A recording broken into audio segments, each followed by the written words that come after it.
यानी UAPA bill pass हो गया है। यूएपीए पर चर्चा का जवाब देते हुए गृहमंत्री अमित शाह ने बिल को आतंकवाद के खिलाफ जरूरी बताया है। अमित शाह ने कहा कि आतंकवाद के खिलाफ कठोर से कठोर कानून होना चाहिए। यूएपीए बिल के विरोध पर शाह ने कहा कि जो लोग हमसे सवाल पूछते हैं वो ये नहीं देखते कि कानून किस सरकार ने बनाया, कौन इसमें संशोधन करके लगातार इसको कठोर बनाता गया। अगर ये कानून तब सही था तो आज इसमें संशोधन करने का कदम भी सही है। जबकि विपक्ष ने इस बिल का विरोध करते हुए इस बिल को वापस लेने की मांग की है। ये यूएपीए एक्ट क्या है, ये हम आपको दिखा रहे हैं अपने ग्राफिक्स के जरिए।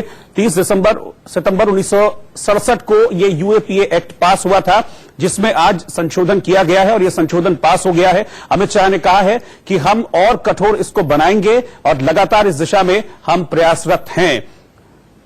लोकसभा में आज अमित शाह ने इस बदलाव को बिल्कुल सही बताया है। बिल पर वोटिंग हुई और इसके बाद यह संशोधन इस बिल में पास हो गया।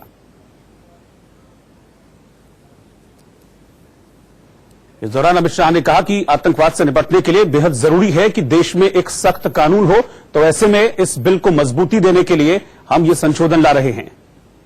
ब्रजेश पांडे इस वक्त हमारे साथ जुड़ रहे हैं फोन लाइन पर। ब्रजेश, आज जो यूएपीए बिल है वो पास हो गया है, लेकिन इस दौरान अमित शाह थोड़ा सा नाराज भी नजर आए लोकसभा में। विपक्ष पर बेहद नाराज नजर आया क्योंकि विपक्ष इसके पक्ष में नहीं था। ये बात स्पष्ट अमित शाह ने स्पष्ट कर दी कि जो यूएपीए बिल है वो पास हो गया है, लेकिन इस दौरान अमित शाह थोड़ा सा नाराज भी नजर आए लोकसभा में। विपक्ष पर बेहद नाराज नजर आया क्योंकि विपक्ष इसके पक्ष में नहीं था।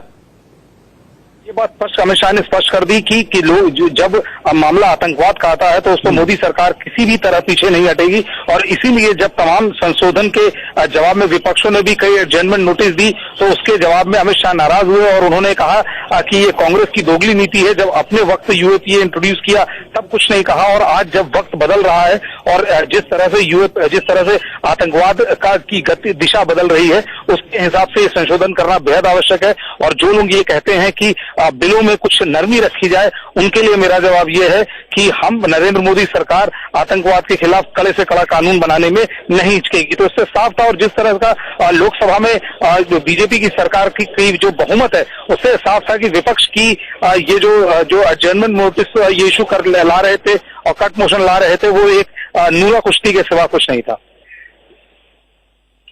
मोदी सरकार पार्ट 2 आई है। आतंकवाद को लेकर हम देख रहे हैं कि लगातार बहुत कठोर कदम उठाए जा रहे हैं और इस बात के संकेत आज इस बिल के जरिए फिर से दिए सरकार ने।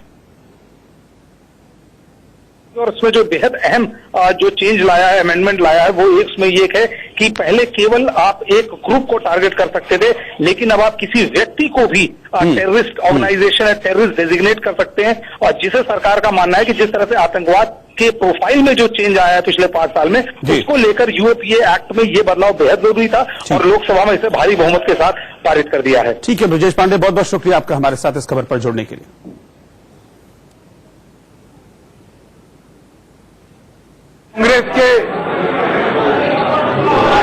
कांग्रेस के सदन के नेता श्रीमान अधीर रंजन जी ने इस बिल को स्टैंडिंग कमेटी में भेजने की बात करी और एक लंबा इतिहास बताया।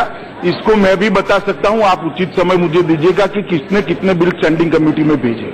मुझे कोई आपत्ति नहीं, इसमें भी हमारा रिकॉर्ड उनसे बहुत अच्छा है।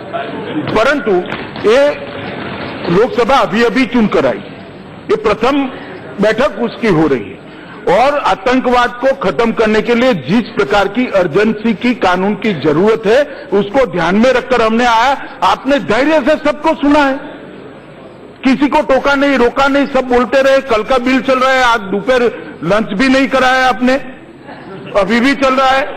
तो पूरे पर्याप्त चर्चा इस पर हुई है, मगर आतंकवाद के खिलाफ जो कानून बन रहा है उसको उसके पक्ष में वोट देने से वोट बैंक नाराज हो, इस भय से अगर उनको जाना है तो हम कुछ नहीं। और इस बीच बिल से पहले चर्चा के दौरान असदुद्दीन ओवैसी ने बिल को लेकर सरकार को कटघरे में खड़ा किया। Number 1 point that in clause A11 it says as amended from time to time. Sir, I seek protection from you, sir. The government claims that any amendment of international convention can result in offence automatically being created in our country. What about Parliament, sir? We pass a bill, we decide what would be the sentence. How can the government outsource the function of Parliament through clause A11? I want the minister to answer, sir, and you please should look at it. Second clarification.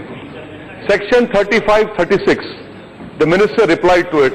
My basic submission to him is that the Supreme Court in V.J. Roe said that without judicial review, you cannot call anyone unlawful. You are violating the Supreme Court judgment.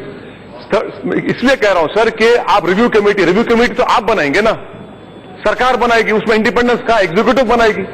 तो ये दो. और तीसरा सवाल sir, sir clarification है. हमने इस मुल्क में international convention of civil and political rights को साइन किया, रेटिफाई किया, और वो कहता है कि बेल के प्रोविजन के बारे में, फेयर ट्रायल के बारे में. आप बताइए क्या ये वायलेशन नहीं है सिक्योरिटी काउंसिल के रेजोल्यूशन 1373 का, 1535 का? ये तो और अगर आप स्टेट ऑटोनॉमी में इंटरफेरेंस है तो खत्म करिए उसको. आप तो फेडरलिज्म को बचाना आपका काम है. माननीय सदस्य.